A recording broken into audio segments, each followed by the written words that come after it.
घ्यायची।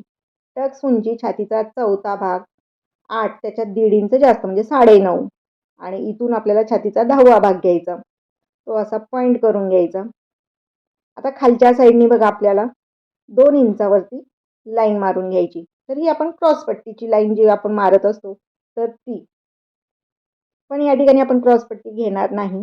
फक्त मी तुम्हाला दाखवते क्रॉस पट्टी आपण सेपरेट करणार. आता हे टक्स पॉइंट घेतलेला आहे. त्याच्यानंतर या ठिकाणी बघा आपल्याला 4 टक्सची मार्किंग करायची. तर प्रत्येक छातीनुसार या ठिकाणचं अंतर वेगवेगळं असतं. मग 1, सव्वा, दीड, पावणे 2, 2, सव्वा 2 असतं. तर ते सुद्धा तुम्हाला व्हिडिओ बनवून दाखवला जाईल. किती मैत्रिणींची इच्छा आहे की या ठिकाणचं अंतर तुम्हाला परफेक्ट पाहायचं आहे. तर त्यांनी कमेंट करून मला नक्की कळवा. मी तुमच्यासाठी खास व्हिडिओ बनवला जाईल. या ठिकाणी बघा 1 इंच वरती घेतलं आणि तिरकस थोडीशी मधल्या टक्सला जोडून दिले. त्यानंतर गळ्यापासून आपल्याला ही जी आपण 2 इंच वाढवलेले आहे असे तिरकस जोडून घ्यायचं.